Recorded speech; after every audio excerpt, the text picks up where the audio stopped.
So we will continue the exchange of views. No, we will start the exchange of views on the opinion of European Defence Readiness 2030. And I have a pleasure to welcome our guest, Christophe Gomart from the European Parliament, who is the Rapporteur on European Defence Readiness 2030 report, and also a Rapporteur, he is Ricardo Rio. I would like to pay tribute today as well to the work carried out by Ricardo in the Committee of the Regions and also in Eurocities, and his European engagement. This will be the last plenary, as I understand. Yes. So I'm really grateful for all the work you've done and your presence. And also I know that they're not maybe here yet already, but many members of the Portuguese delegations, for them it's the last plenary. When they arrive, I will also thank them personally, but thank you very much for your work. And I will give first the floor to you, please, Mr. Rapporteur, to present the opinion. Thank you, Madam President. Thank you, dear colleagues, dear General Gomart, honourable members. For the European project to continue, it is vital that we are able to defend ourselves. And the only way to do this is to have a strong, reliable and competitive EU defence industry. First, this means ambitious investment, like the one the European Union is now already providing, which should translate into orders for our EU industry. I want to be very clear that making defence orders within the EU is crucial for our strategic independence. Member States are in the lead. Their national budget on defence is not commensurate with what the EU budget could be. What the EU can do with defence budget is to incentivise better interoperability between EU equipment. Regions and municipalities are in the front line on civil protection, disaster management and often cybersecurity. We have lots to say as well on the future EU budget. As a local leader, I see a lot of money being channeled into defence and security, and I am of course in favour of it. But we must make sure that it reinforces the industries in our territories. The question of EU interoperability is crucial to build a competitive defence industry.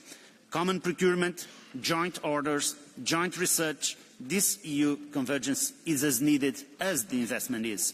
This is what the EU Defence Readiness Package intends to offer.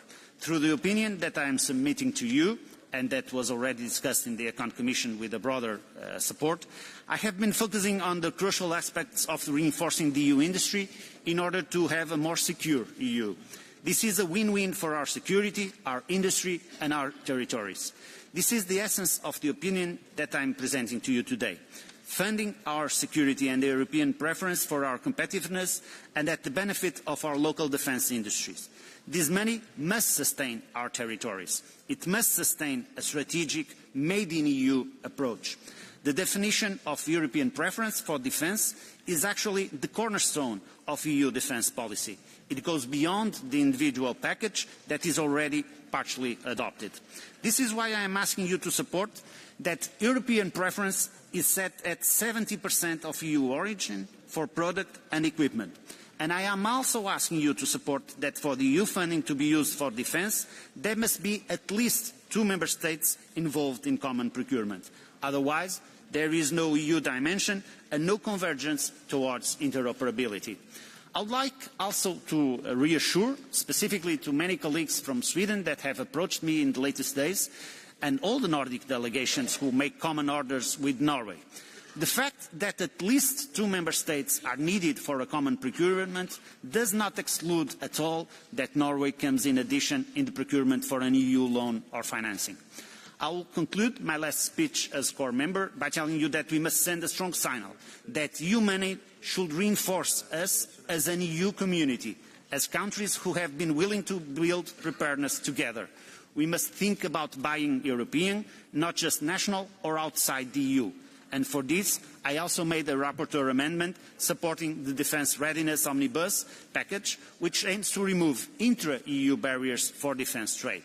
Thanks to all the members involved, especially from the PAS, Renew and ECR groups which have participated, to the stakeholders that I have made consultations in the Social and Economic Committee, in the European Parliament, in the European Investment Banks, in the Commission, and obviously thanks to the support of my colleagues and my team within the Committee of the Regions, Audrey, Donald, and my expert Nuno Gouveia. And finally, I thank you all for all the collaboration throughout these years. Thank you very much.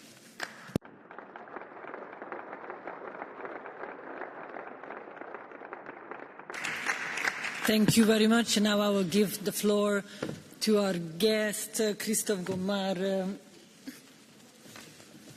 Thank you, Madam Chair. Thank you, Madam President. I will speak in French. Madame la Présidente, Monsieur le rapporteur, Mesdames et Messieurs les membres du Comité européen des régions, je me réjouis d'assister à l'aboutissement des travaux du Comité européen des régions concernant mon rapport d'initiative European Defence Readiness 2030 Assessment of Needs, qui vise à surmonter les contraintes budgétaires de nos entreprises de défense. J'y propose, grâce à plus de 60 entretiens avec des industriels, des investisseurs de toute l'Europe, des banques, des fonds d'investissement ou des assureurs, de nouveaux mécanismes qui agiront efficacement sur le financement privé de la défense européenne. Ce rapport est désormais en cours de négociation en commission CD du Parlement européen et bénéficiera également des avis des commissions Budg et Econ. L'avis rendu aujourd'hui et voté par le Comité européen des régions s'inscrit pleinement dans le cadre du processus législatif européen. Il ajoute à la portée du rapport en rappelant que la question du réarmement de l'Europe est au cœur de ses préoccupations. Les régions et territoires européens constituent en effet le terreau fertile sur lequel se développe la base industrielle et technologique de défense de l'Union européenne, la BITDDE, que ce rapport vise à renforcer. En effet, l'Europe doit relever un triple défi pour nos entreprises de défense et leurs investisseurs. Le défi de disposer de nettement plus de commandes et de visibilité. Le défi d'augmenter les cadences de production et le défi de permettre aux entreprises d'accéder au financement nécessaire à leur montée en puissance. Ce rapport traite précisément de ce troisième défi, celui du financement des entreprises de défense. Certains diront 800 milliards d'euros d'ici 2030 annoncés par la Commission dans son plan Réarme Europe sont faits pour cela. En vérité, nous le savons, ce montant est déjà jugé insuffisant par les experts. À titre de comparaison, les États-Unis d'Amérique dépensent annuellement près de 1000 milliards de dollars pour leur défense, quand à peine 370 milliards d'euros cumulés par les États membres sont dépensés pour leur défense, pourtant une Union européenne d'un tiers plus peuplée. Non seulement Réarme Europe ne répond que partiellement à l'enjeu budgétaire, mais ce plan ne prend pas suffisamment en compte les principaux obstacles de financement que rencontrent nos entreprises de défense. 1. Des difficultés importantes d'accès au financement. 2. Des critères ESG encore interprétés de façon trop rigide par les investisseurs. 3. Un volume insuffisant de fonds d'investissement européens spécialisés, en particulier de grande taille, que l'on appelle large cap, pour proposer des solutions adaptées. Ce rapport s'articule en deux grandes parties comportant 5 recommandations générales et 14 propositions concrètes applicables à court terme. Son ambition est claire, accompagner la montée en puissance de l'industrie de défense européenne en créant un environnement favorable à l'investissement privé dans la défense. Dans la première grande partie, il s'agit d'offrir un cadre clair, stable et attractif pour l'investissement privé. Le pire ennemi de l'entrepreneur est l'incertitude. Notre première recommandation est ainsi de rassurer industriels et investisseurs de défense. Pour cela, il convient d'appeler chaque État membre à publier une vision stratégique, ambitieuse et détaillée de ses dépenses militaires de plus de 2 ans afin de fournir de la visibilité nécessaire aux choix d'investisseurs du secteur. Aujourd'hui, 6 pays de l'Union européenne seulement ont une véritable loi de programmation militaire contraignante. Face à la prise de conscience des industriels quant à leur dépendance technologique, nous proposons également de les accompagner davantage dans leur émancipation, en introduisant une incitation préférentielle aux achats européens plus exigeante dans les critères d'éligibilité de Réarme Europe. Nous souhaitons, comme deuxième recommandation, que l'Union européenne adapte ses instruments financiers aux besoins réels des entreprises du secteur. Cela implique notamment 1. La sanctuarisation de l'enveloppe de défense du nouveau cadre financier pluriannuel 2028-2034. 2. L'extension formelle du mandat de la BEI avec la création d'une filiale dédiée à la défense et à la souveraineté. 3. Un meilleur accompagnement des petites et moyennes entreprises de défense au sein de l'Union européenne, notamment via les chambres de commerce pour accéder aux fonds européens. La deuxième partie du rapport porte sur les freins concrets à lever pour faciliter l'investissement privé. Ma troisième recommandation est de faciliter l'accès au financement à court terme pour les entreprises du secteur. Pour cela, un état des lieux sur la réalité des délais de paiement pourra être réalisé chaque année par l'Observatoire européen des paiements. Nous proposons ainsi que la BEI augmente encore davantage ses prêts à court terme. Notre quatrième recommandation concerne la clarification de la comptabilité entre investissement de défense et financement durable. Nous demandons donc à la Commission de réaffirmer clairement que la taxonomie verte n'exclut pas les activités de défense en cohérence avec l'objectif de développement durable numéro 16 de l'ONU. Nous demandons aussi de remplacer dans les politiques d'investissement la notion floue d'armes controversées par celle d'armes interdites, qui est, elle, définie dans les traités internationaux. Notre cinquième et dernière recommandation est de stimuler la croissance des fonds d'investissement dédiés à la défense européenne, afin de soutenir les consolidations entre groupes européens et les prises de participation européennes. Pour cela, nous proposons d'augmenter de 175 millions d'euros à 1 milliard le budget du fonds Defence Equity Facility de la BEI, qui a fait ses preuves de démultiplication et d'attraction des capitaux privés vers les PME et start-up de défense. Enfin, nous sommes convaincus de l'utilité du développement d'un label européen de finances souveraines pour encourager l'épargne à se diriger vers l'investissement productif et stratégique européen. Mesdames et messieurs, ce rapport n'est pas un simple exercice technique. C'est une réponse politique à une urgence stratégique, celle de donner les moyens à nos entreprises de défense de monter en puissance afin d'être à la hauteur du défi sécuritaire qui nous fait face. Je vous remercie de votre attention et du travail accompli pour rendre cet avis dont j'attends le vote avec impatience. Merci. Merci beaucoup. Thank you also very much for working together with us. We really appreciate this work together with the European Parliament, and we are really looking forward to even increase this cooperation. So thank you very much for your work and for being with us today. Thank you very much. And now, before I give the floor to the members, I would like to just remind you that we already established a working group in April on defense, okay? And it is led by Fernando López Miras, who is the president of Murcia. He's chairing the working group, and we have 9 core members in it because we want to involve in the European discussion the local dimensions of defense. So, I have technology is not working, but I have a paper that's really good. So, I have a list of speakers, and first we have 2 guests from Ukraine. And I will give the floor them first. First, the floor goes to our long-standing friend, Tatiana Yahorova-Luchenko, for 1 minute. The floor is yours. Рада всіх вітати, шановна пані президентко, шановні члени комітету. Хотіла б подякувати від всіх регіонів України і міст за незламну підтримку наших регіонів та міст. Середньостроковий перегляд політики згуртованості повинен зміцнити регіони Європейського Союзу і зробити їх безпечними для всіх громадян, які тут проживають. Пакт про східний прикордонний регіон є дуже важливим документом, і Україна хотіла би бути, і українські регіони, частиною цього документу. Українські регіони вітають прийняття регламенту SAFE і хотіли би долучитися до роботи в рамках цього проекту щодо безпеки. Кордони безпеки Європейського Союзу проходять, ми вважаємо, по східній частині нашої України. Тому дякуємо всім за підтримку і плануємо разом нашу безпеку, безпеку для Європейського Союзу. Дякую.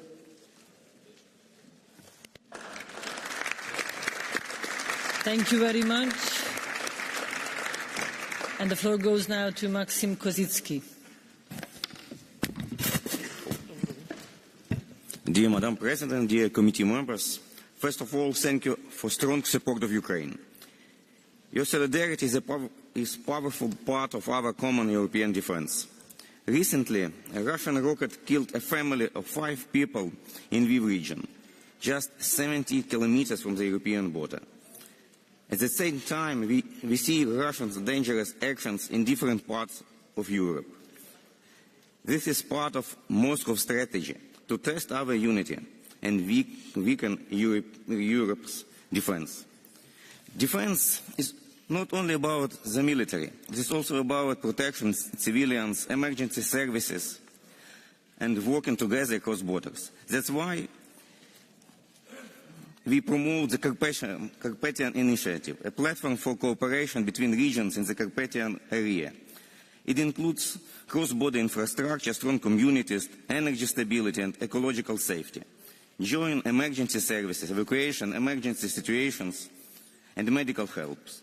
It's about how our regions can jointly face together challenges. Dear colleagues, we ask you to continue to support Ukraine. European defense and security begins with the regions, cities and communities, with our cooperation. A strong Ukraine means a strong Europe. Thank you for support.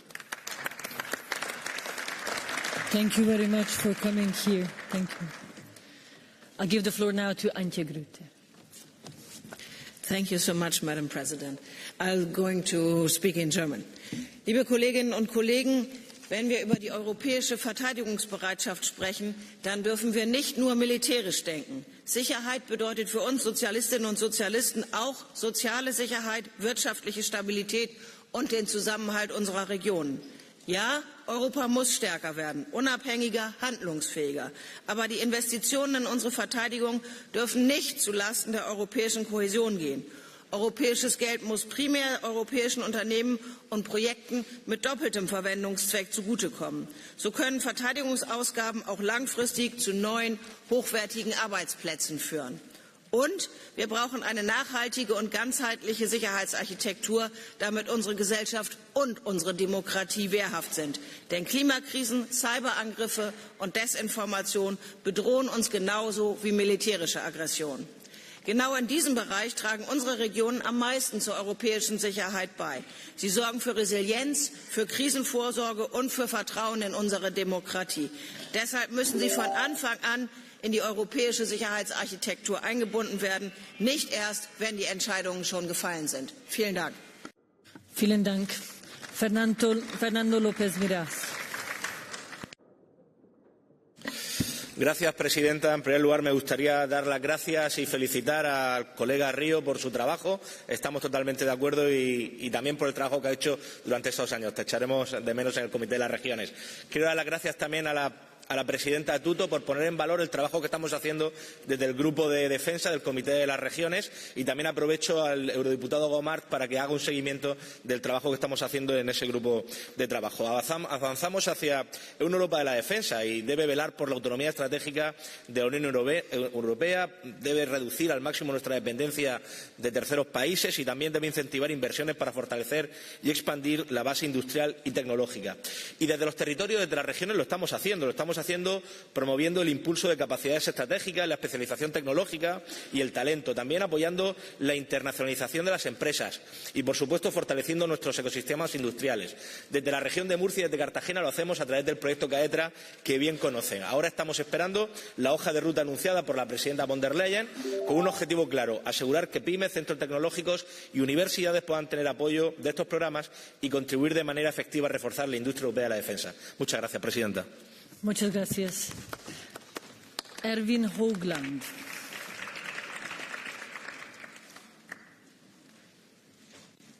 Erwin Hoogland. Not here. Władysław Ortyl. Dziękuję bardzo, Pani Przewodnicząca, Panie Szanowny Pośle Gomart. W grupie EKR z dużym zadowoleniem przyjmujemy wnioski Komisji na rzecz zwiększenia naszej gotowości obronnej. Z pełną odpowiedzialnością popieramy wspólne zamówienia, pogłębianie europejskiego rynku obronnego, upraszczanie przepisów wraz z inwestycjami w infrastrukturę podwójnego zastosowania. Pozytywnie oceniamy także wzrost środków na obronność i bezpieczeństwo w nowym budżecie Unii Europejskiej, ale oczywiście uważamy, że bezpośrednie zakupy nie powinny odbywać się kosztem polityki spójności. Potrzebne są jednak pilne działania dla zabezpieczenia wschodniej flanki. W ostatnim miesiącu 20 dronów naruszyło polską przestrzeń powietrzną. Dochodziło do aktów sabotażu względem infrastruktury energetycznej i telekomunikacyjnej. Musimy przejść od reaktywnej obrony do proaktywnego bezpieczeństwa. Dlatego apeluję o niezwłoczne procedowanie paktu na rzecz wschodnich regionów przygranicznych oraz budowę zapory dronowej, systemu wczesnego wykrywania i śledzenia przechwytywania zagrożeń, szczególnym wsparciem regionów graniczących z Rosją, Białorusią i Ukrainą. Podkreślę jeszcze raz, także graniczącą z Ukrainą, które są najbardziej narażone na niebezpieczeństwo i destabilizację. Dziękuję. Dziękuję. Now I found Erwin Hoogland. The floor is yours. No problem at all. Thank you, Ms. Chairman. Ik wil graag als eerste de rapporteur bedanken voor het meenemen van de adviezen die ik heb mogen geven. Ik steun de inspanningen van de commissie om de defensiegereedheid te vergroten. En als lid van de werkgroep Defensie in het Comité van de Regio's onderschrijf ik de oproep van deze werkgroep mee te nemen in de beleidsvorming van de Europese Commissie. De regio's zijn essentiële spil voor het opschalen van de Europese defensie en defensieindustrie. I hear the translation. You don't? We tried 2 languages, not English, not French. I have the English. Really? It's on. Right. So Okay, you want please me to continue in continue. English or do I have to do it in Dutch? You can. I hear. You can continue in Dutch. Continue in Dutch. Okay, thank you very much, Mr. Chairman. De regio's zijn een essentiële speel in het opschalen van de Europese defensie en defensieindustrie en kunnen significante bijdrage leveren. Als gedeputeerde zie ik de impact van de ontwikkelingen rond defensie hebben op de regio's. Er zijn vele kansen voor het MKB en start-ups in de dual-use sector. Het is belangrijk dat er voldoende aandacht is voor de kleinere bedrijven en veel bijdragen aan innovatie en essentieel zijn voor de toeleveringsketen van de grotere bedrijven in de defensiesector. Tevens moet het beleid van de defensiegereedheid niet enkel worden gedacht aan wapens, munitie en high-tech, maar ook aan medtech, voedsel, textielindustrie en logistiek. Die horen ook bij de opschaling van defensiegereedheid. Ik roep de commissie op om deze elementen niet te vergeten bij de beleidsvorming. Dank je. Tadeusz Truskolaski. President, member of European Parliament, colleagues, when we speak about European defence today, we are not short of ambitions. Joint procurement, new investment tools, and the idea of the European defence industry market are all taking shape. But ambitions alone is not enough.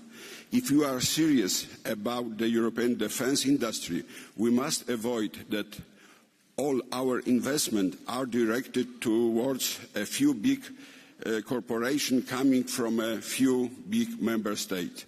EU defence spending must not be a pretext to subsiding a few national defence industries, while innovative players from smaller countries and regions are left watching from the sidelines.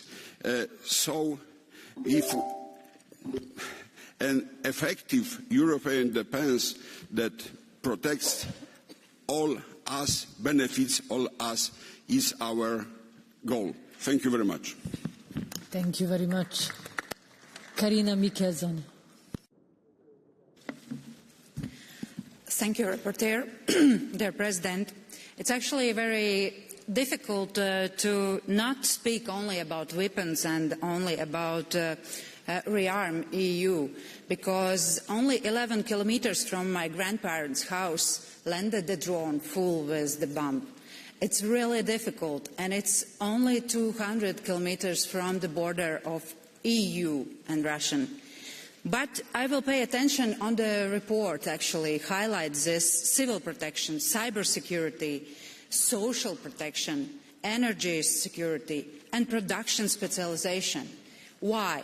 Because we as a Committee of the Regions should and must look at all our opinions through these glasses, through the glasses of defense. Thank you. Thank you very much. Hanna Zdanowska. Hanna?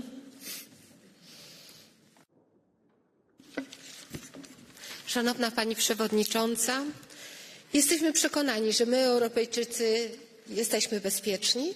Czy nasze samorządy, zwłaszcza te graniczące z Rosją i duże ośrodki miejskie, dysponują infrastrukturą umożliwiającą ochronę społeczeństwa przed globalnymi zagrożeniami? Jako samorządy codziennie mierzymy się z suszami, powodziami, migracjami, kryzysem energetycznym, a teraz, szczególnie w Polsce, nawet z wrogimi atakami ze strony Rosji. Zapewniamy naszym samorządom odpowiednie narzędzia finansowe, aby chronić naszych mieszkańców przed zagrożeniami. Rozwiązaniem są inwestycje podwójnego zastosowania. Dzięki nim możemy kontynuować obecną drogę zielonej transformacji, połączoną z inwestycjami w obronność i bezpieczeństwo cywilne. Połączenie obu priorytetów jest możliwe, ale musimy pamiętać, że jest bardzo kosztowne i czasochłonne. Dlatego potrzebujemy natychmiastowych działań i wsparcia. Dziękuję bardzo. Dziękuję. Christophe Rio. Oui, Madame la Présidente, la situation est plus grave que jamais. La Russie impérialiste a attaqué l'Ukraine et aujourd'hui, il s'agit d'attaques de drones. Il y a aussi des tentatives de déstabilisation pour soutenir des mouvements politiques anti-européens pro-russes comme l'AfD et le Rassemblement national. Donc il faut tout à fait agir aujourd'hui. Je pense que le budget de l'Union européenne est largement insuffisant pour faire face. 150 milliards, ce n'est pas suffisant. Le reste est à la disposition des États. Donc je pense qu'il va falloir maintenant faire face à un enjeu financier. C'est celui peut-être d'un grand emprunt européen, également de la mobilisation des collectivités locales pour faire face à la réactivité et rattraper le retard de 30 ans de sous-investissement dans le domaine de la défense. Donc il faut maintenant que les collectivités locales puissent aider à former des travailleurs, à reconvertir des industries de défense et également à mettre en place des industries hybrides à la fois de défense et également civiles. Donc c'est l'enjeu, c'est tout l'enjeu. Il faut agir vite. Nous avons peu de temps devant nous. Il faut absolument que les États associent les collectivités locales, villes et les régions à l'effort de défense et de réarmement. Merci. Merci Christophe. Emil Bock. Dear President, the world order we knew after the Second World War no longer exists. For 80 years, Europe lived in peace. Borders were respected. The force of law prevailed over the law of force. We invested mainly in schools, hospitals, innovation, not in weapons. We believed that peace was irreversible. But today, the law of force has returned to European soil. The imperial vision of Russia has returned, and it tests our unity, our courage, and our future. The European Union has no alternative. We must defend every centimetre of our territory. We can no longer rely only on others. We must rely on ourselves. We must invest in defence and explain to our people why it is so important to invest in defence. Because what is at stake is more than territory. It is the very idea of Europe. Without investment in defence, we may lose everything we have built, our safety, our unity, our European way of life. We must invest and defend Europe now.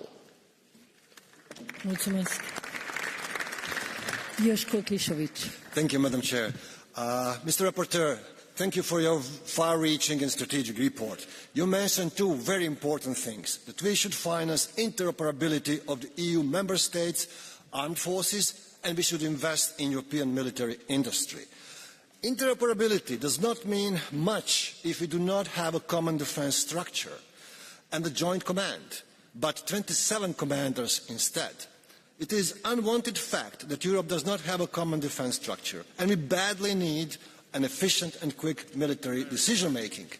The only common defence structure where EU member states are engaged and where interoperability matters is NATO. And even in NATO, the EU is not acting as a bloc, but as individual member states. Therefore, the NATO remains the main security shield of the EU, while we are going to spend money in individual armed forces of the member states. Investments in military industry sounds very good, But in reality, it does not mean developing a joint European military industry in planned and well-thought manner. Rather, it means investing in existing military industries of member states, which in turn means that those with strong military industry will profit the most and those with a weak military industry will not profit at all, or a little bit. The situation will not bring more security to Europe or improve EU standing in global affairs. It will just reveal black holes in European defence. Thank you.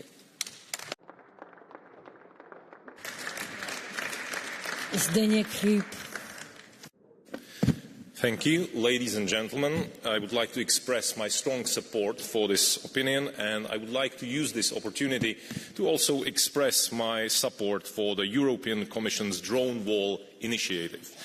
Because the drone wall project is currently focused on the protecting of the eastern borders, but its significance goes far beyond that, because it's about strengthening Europe's overall defence capabilities. However, we cannot build a drone wall without first investing into our overall collective defence capabilities, and we cannot build those capabilities without investing in innovation first, because it is no secret that Europe lacks sufficient anti-aircraft and especially anti-drone systems.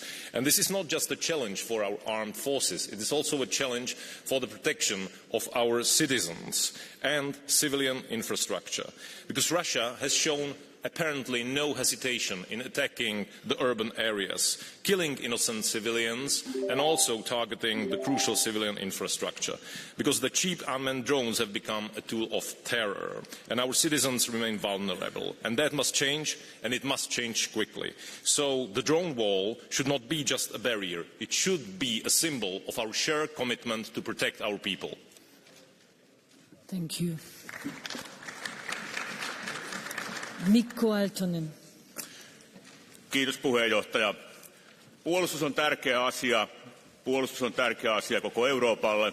Erityisen tärkeä asia se on meille suomalaisille. Meidän maallamme on jäsenvaltioista pisin maaraja Venäjän kanssa.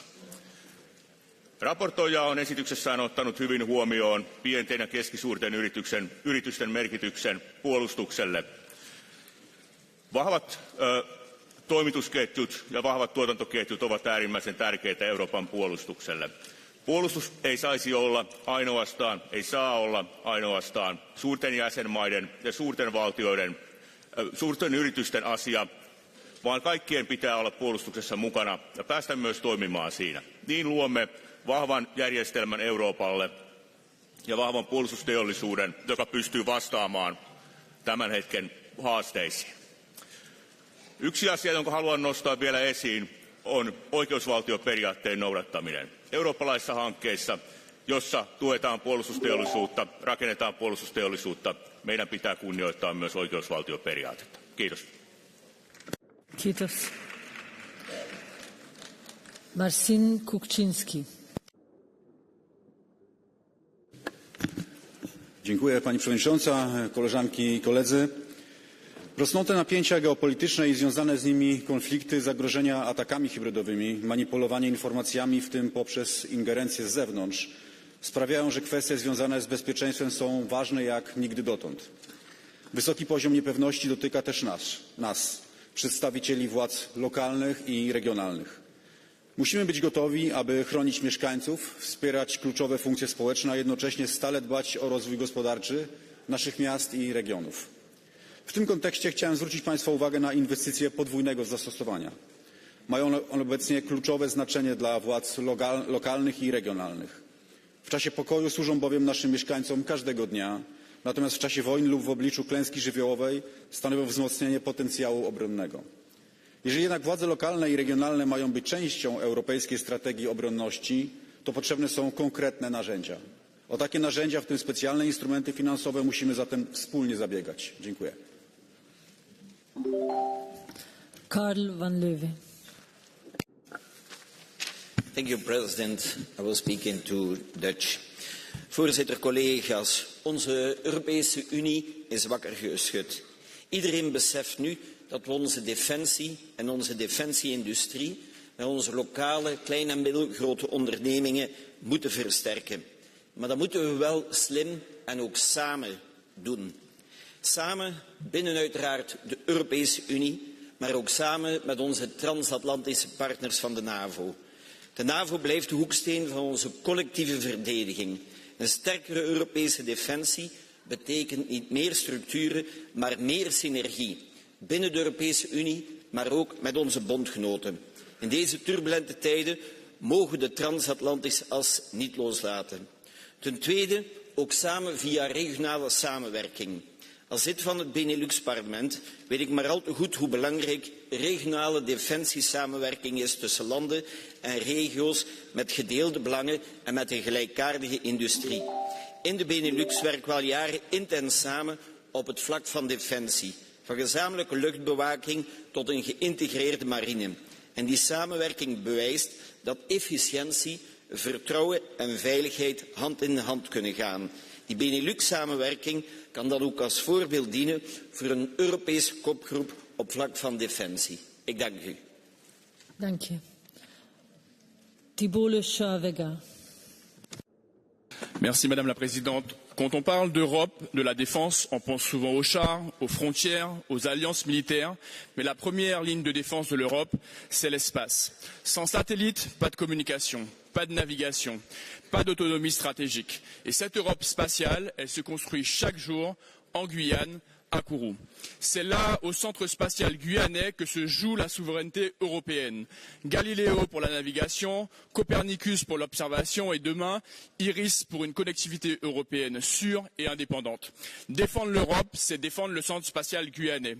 Parce que la Guyane n'est pas en marge de l'Europe, elle est le tremplin vers le ciel. Renforcer Kourou, c'est renforcer l'Europe. Renforcer l'espace, c'est renforcer notre sécurité commune. Merci. Madam President, dear friends, let me begin by sincerely congratulating both Mr. Gomart on his excellent report and Ricardo Rio for his excellent opinion. I'm happy to see in documents that Europe's support for Ukraine remains unwavering. Equally and obviously, we must continue to strengthen our own security and defence readiness. As regional and local authorities, we work every day with our SMEs and we are eager to ensure that as many of them as possible can contribute their resources, products and innovations to Europe's defence capacity. In addition to financing, experience is a key.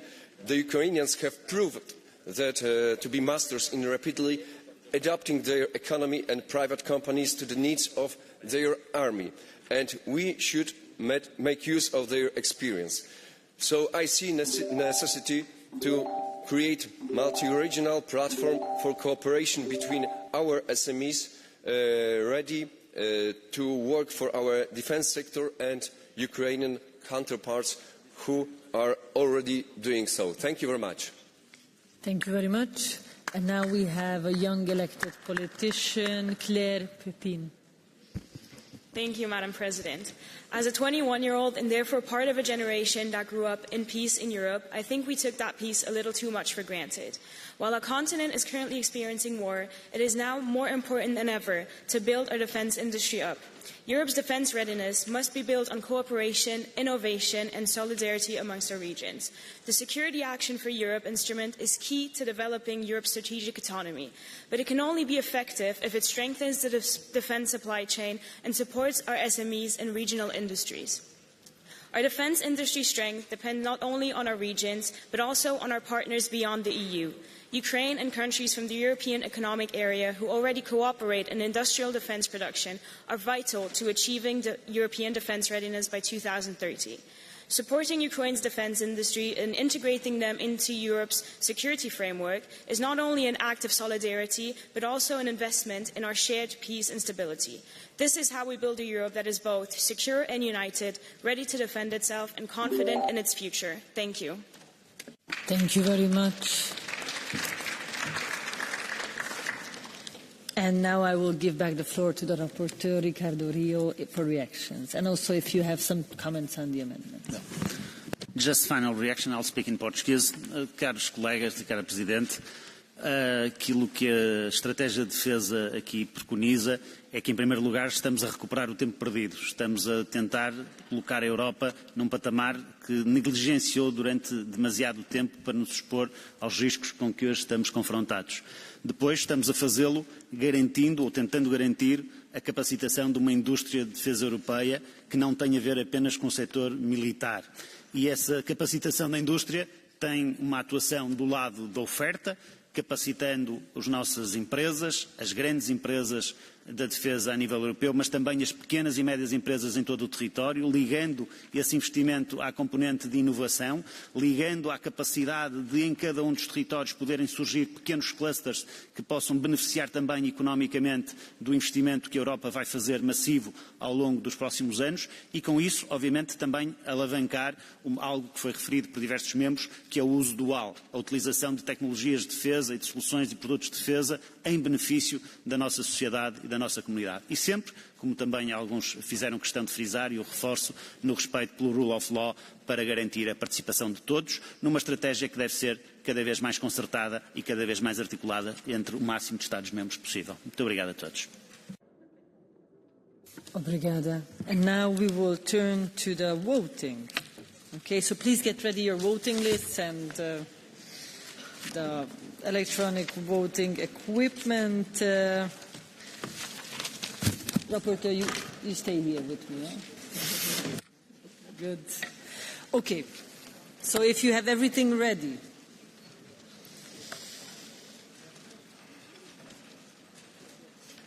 It's amendment, yeah, I'm just trying to understand.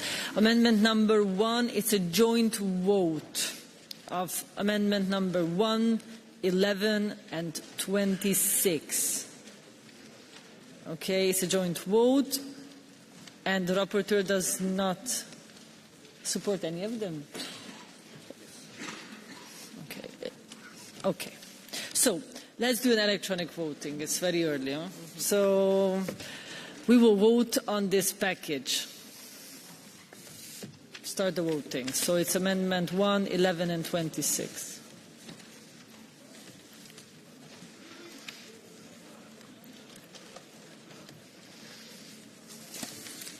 We can close the vote, yes. Yes, it is rejected. Okay. So if it's rejected, nothing happens. Amendment 2. No. Okay. Amendment 2. It's also a joint vote. Yes, it's quite complicated. Okay. Amendment number 2, 12 and 27. Okay. Rapporteur is against. Who's in favor? Who's against? It's rejected, or they are rejected. It's 2, 12 and 27. Okay. Amendment number 3. Rapporteur is in favor. Who's in favor? Who's against? Abstentions? It is adopted. There is a joint vote on Amendment 4 and 10. Rapporteur is in favor. Who's in favor? Who's against? It is adopted. Yes. Okay.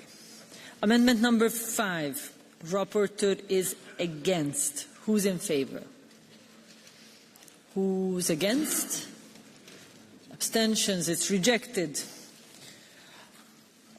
Joint vote on Amendment 6, 7 and 25. Rapporteur is against. Who's in favor? Who's against? Abstentions. It is rejected, or they are rejected. 6, 7 and 25. Okay. And then the 9. 8 or 9? 9. We got 9. 9. Yes, because 8 was already... 9. Okay. So it's Amendment 9. Rapporteur is against. Who's in favor? Who's against? Abstentions, it's rejected. Okay.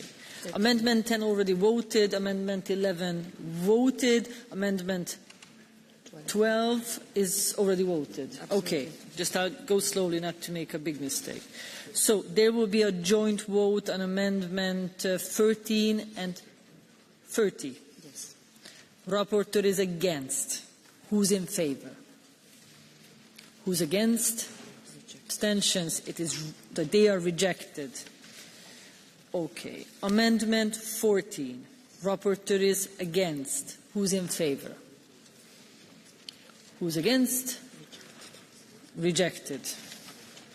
Rapporteur Amendment 15R. If adopted, Amendment 15 falls. Who's in favor? Against? Abstentions? Adopted. So 15 fell. Amendment 16. Rapporteur in favor. Who's in favor? Who's against? Abstentions? It's adopted. Amendment 17. Rapporteur is against. Who's in favor? 17. Okay, who's against? Electronic vote. Okay, so Amendment 17, electronic vote.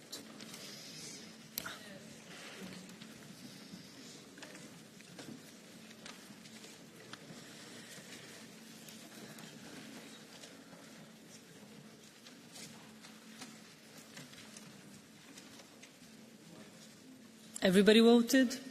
Okay, we can stop then. It's adopted. Amendment 18. Rapporteur is against. Who's in favor? Who's against? Abstentions? It's rejected. Amendment 19. Rapporteur is against. Let's do an electronic vote. Okay, Amendment 19. Let's see. Yeah.